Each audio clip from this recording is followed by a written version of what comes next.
시청자 여러분 안녕하세요. 김동수입니다.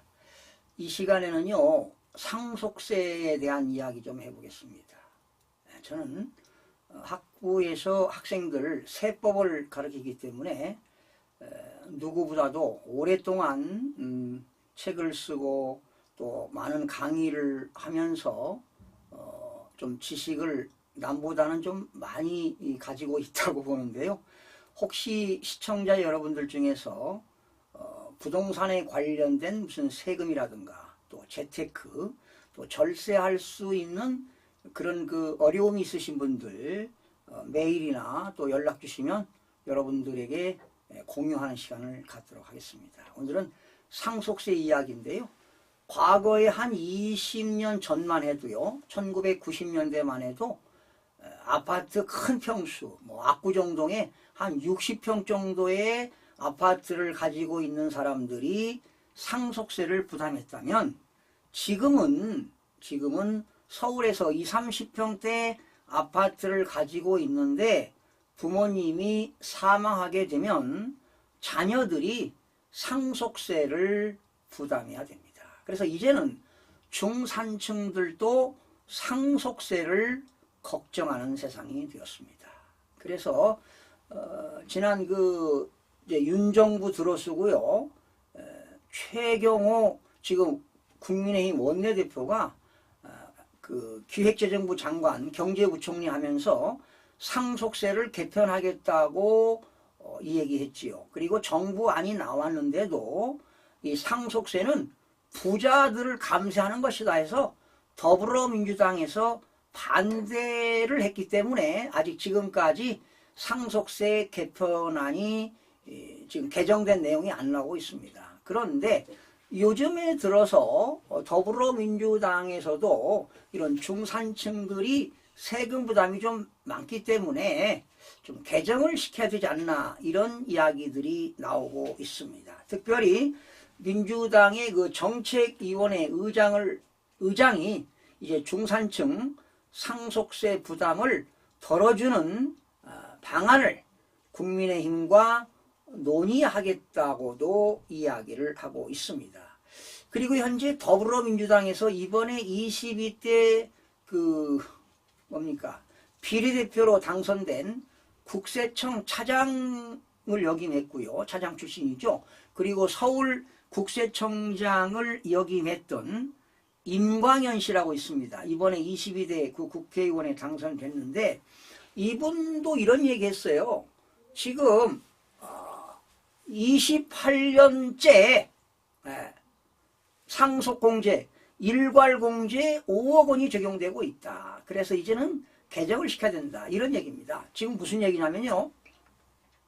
지금으로부터 28년 전이니까 1997년으로 이제 돌아가면 되는데 만약에 부모님 양부모 중에 한 부모가 돌아가셨다 하면은 일괄공제 5억과 배우자공제 5억을 공제하기 때문에 10억까지는 세금이 없습니다.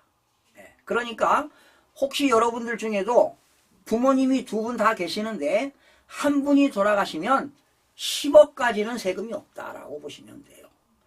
그리고 만약에 한 부모입니다. 한 부모 가정에서 돌아가셨다면 일괄공제 5억까지는 세금이 없으니까 즉 일괄공제 5억을 공제하던 시절이 1997년부터 시행됐던 것입니다. 자, 지금 얼마나 주택가격이 올랐습니까? 그리고 우리 개인들의 소득도 얼마나 향상이 됐습니까? 그래서 이제는 공제 금액을 늘려야 한다는 것이 그런 임광현 씨의 이야기도 나온 바 있습니다. 그래서 이제 민주당은요, 상속세 개편안이 부자 감세라고 반대를 해왔는데 더불어민주당 일부 의원들 중에는 지금 상속세를 개편해야 된다라고 전향적인 의사를 표현하는 그런 의원들이 있어서 다행입니다. 여러분, 우리나라는요, 상속세가 2000년도에 상속세 과세 표준이 50억일 때 50% 세금을 매겼습니다. 그런데 그 과표를, 상속세 과표를 30억이 넘어가면 50% 세금을 내는 것으로 개정이 됐지요.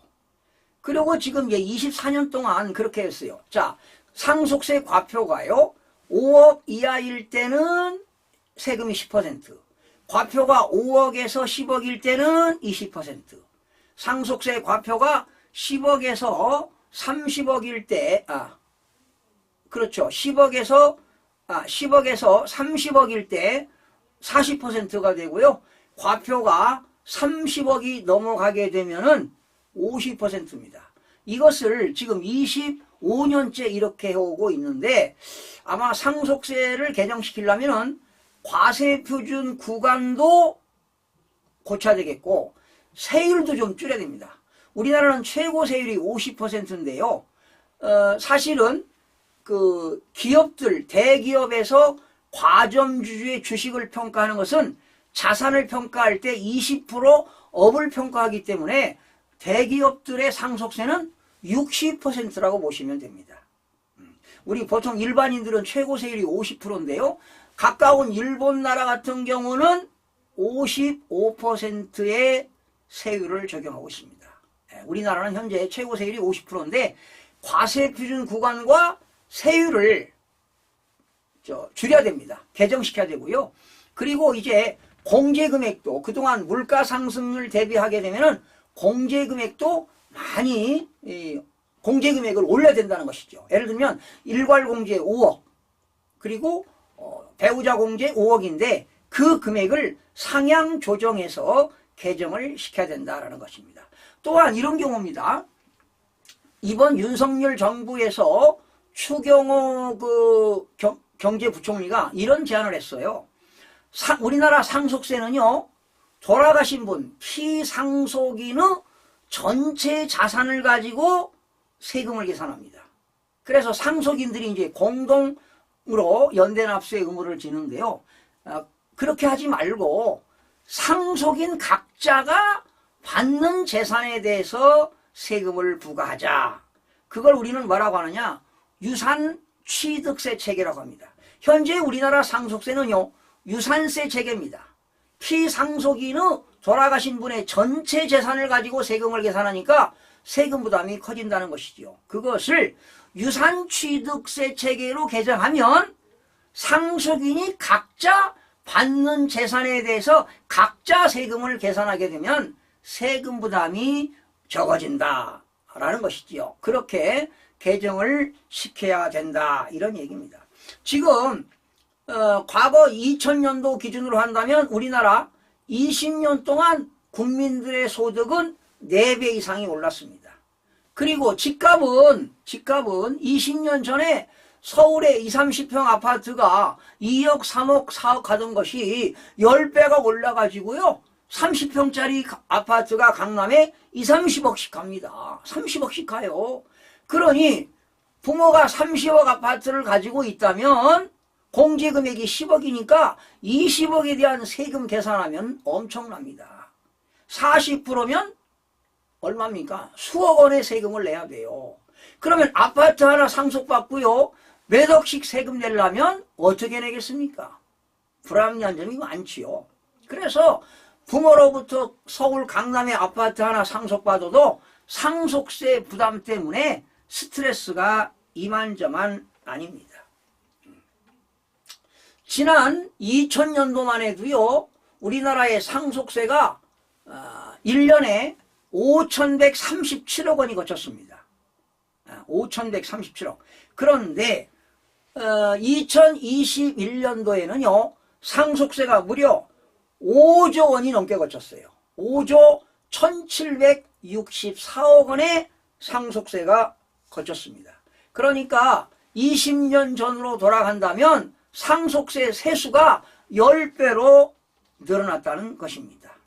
그럼 이제는 우리나라도 상속세가 부자들만 내는 것이 아니라 중산층들도 무조건 세금을 내기 때문에 중산층 증벌 세금이 돼버린 것입니다. 그래서 이 상속세를 개정을 시켜야 되는데 야당에서는, 더불어민주당에서는 부자 감세다 하고 지금도 반대하시는 의원들이 있지만 그래도 많이 지금 생각이 달라졌다는 것입니다. 그리고 우리나라 기업들의 상속세는 너무너무 합니다. 기업이 가지고 있는 대주주가 자산을 평가할 때 20% 이상 업으로 평가하기 때문에 상속세 부담이 최고 60%까지 부담됩니다. 그런데 만약에 기업에서 한 번이 아니라 2번 상속이 된다면 경영권이 완전히 사라지고요. 정말 그 기업은 망할 수밖에 없습니다. 그러니 기업이 부담하는 상속세는 비상식적인 세금이 되어버린 것입니다. 그러니까 기업들이 어떻게 합니까? 주식을 평가할 때 과대평가하게 되면 세금 부담이 커지니까 과소평가하려고 하자는 겁니까? 그래서 대한민국의 주식은 코리아 디스카운트입니다. 한국 증시를 저평가해가지고 세금 부담을 적게 하려고 이런 일들이 이루어지니까 국가적으로도 어쩌면 손실 아니겠습니까? OECD 국가 37개국 중에서요.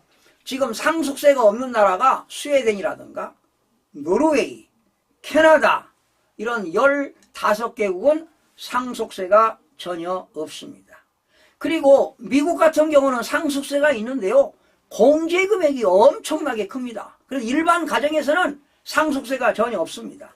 심지어 부모가 한 분 계실 때 돌아가시면 공제금액이 우리나라 돈으로 176억 원입니다. 양부모가 계셨다. 공제금액이 350억을 공제하기 때문에 일반 가정에서는 거의 세금이 한 푼도 없다는 사실입니다. 그리고 지금 윤석열 정부에서는요, 그 상속세 최대 주주들, 과점 주주들은 자산을 평가할 때 20% 더 평가하는 건데, 즉 활증 그런 그 평가를 폐지시키겠다 이런 것입니다. 그리고 방금 말씀드린 대로 상속세 부담을 유산세 체계가 아니라 상속인들이 각자 받는 재산을 한도 내에서 세금을 부담하는 유산취득세 체계로 탈바꿈하겠다는 게 윤 정부의 정부 대책입니다. 그러면 이제 아마 더불어민주당도 부자 감세 프레임으로 반대해서 지금 진척이 없는데요. 이제 서로 협조해서 상속세도 지금 손본지가 과표와 세율이 말이죠. 28년 됐습니다. 공제금액도. 예. 그리고 과표는 이제 5년째 됐고요. 하여튼 20년 훨씬 넘었으니까 이제 손볼 때가 되었다. 그동안 물가 상승이 얼마나 됐습니까? 부동산 가격은 10배 이상으로 올랐습니다. 그런데 공제금액은 28년 전 똑같으니까 반드시 손을 봐야 할 것입니다. 여러분 지난번 이건희 회장이 돌아가셨을 때 그 상속세가 얼마나 왔어요? 12조 원 나왔어요. 12조 원. 어마어마한 그런 상속세 부담이 크게 됩니다. 그러면 기업에서는 그럴 돈이면 기업을 투자하고 또 고용을 촉진하게 되면 기업이 또 발전할 수 있는 것 아니겠습니까? 그래서 이런 기업들이 상속세 부담이 큰 것은 경제의 선순환의 저해 요인이 된다는 것도 여러분들 알아두시기 바라고요. 이제는 상속세 과세 표준과 세율을 낮출 때가 됐습니다. 이제 상속세 개혁을 더 이상 미룰 때가 아닙니다. 국민적 공감대가 지금 형성되고 있으니까요. 민주당도 태도를 좀 변화시켜서 이런 상속세와 증여세법 개정안에 좀 협조를 해 주시길 당부를 드립니다. 자, 그러면 개정할 건 뭐냐? 과세 표준과 세율을 좀 손을 봐야 되겠고 공제금액을 상향 조정해야 된다. 이런 내용들이 되겠습니다. 참고로요. 국가별 그 상속세를 보게 되면 일본이 55%, 한국이 50%가 되겠고요. 영국이 49%입니다. 프랑스가 45%, 미국은 최고 높은 세율이 40%인데요. 공제금액이 크기 때문에 일반 가정에서는 세금이 없습니다. 스페인이 34%, 아일랜드가 33%, 벨기에가 30%가 되겠고 독일도 30%가 되겠습니다. 참고로요. 우리나라 상속세 납세 의무자는요. 2011년입니다. 13년 전이죠. 2011년도에는 상속세 납세 의무자가 5,720명이었습니다. 그런데 2022년도에는 15,760명이 됐습니다. 그러니까 몇 프로가 늘었습니까? 현재 해마다 우리나라에서 사망자가 한 30만 명 정도가 돼요. 전체 사망자가, 사망수가. 그렇다면은 한 5% 정도가 상속세를 부담한다고 보시면 돼요. 그런데 이제 지금 현재 부동산 가격이 서울 수도권 지역에는 많이 올랐기 때문에 일반 가정 중산층에서도 상속세 부담이 커지고 있다는 것입니다. 공제금액이 5억과 10억이니까 일반 중산층에서도 상속세를 납부해야 되는데 2022년도에 15,000명인데요. 그러면 해마다 앞으로 2, 3만 명씩 상속세를 현행법에 의해서 부담해야 된다면 상당히 세 부담이 커집니다. 그러니까 부모로부터 집 한 채를 상속받았는데 상속세를 최소 몇천만 원에서 적게는 몇백만 원, 몇천만 원, 억 단위로 세금을 부담한다는 것은 참으로 고통스러운 일이다. 하루빨리 상속세 및 증여세법을 개정시켜야 한다는 것이 국민들의 공감대가 형성되고 있습니다. 혹시 시청자 여러분들 중에서 상속세, 증여세에 대해서 의문점 있으시면 메일을 주시면 제가 여러분들에게 방송 시간을 통해서 제 전공 과목인 세법 그리고 모든 저는 대한민국의 모든 법을 다 강의하고 있습니다. 뭐 사법, 민법인 대표적인 사법과 또 부동산에 관련된 공법이 한 200개가 넘습니다. 수십 년 동안 그런 책을 써오면서 또 강의를 하면서 또 대학원에서 시효 과정을 계속 강의를 해오고 있기 때문에 여러분들에게 많은 지식을 선물로 전해드릴 수가 있습니다. 혹시라도 어려운 점 있으면 저한테 문의하시면 성심성의껏 답변해서 여러분들과 정보를 함께 공유하도록 최선의 노력을 다하겠습니다. 시청해주신 여러분 고맙습니다.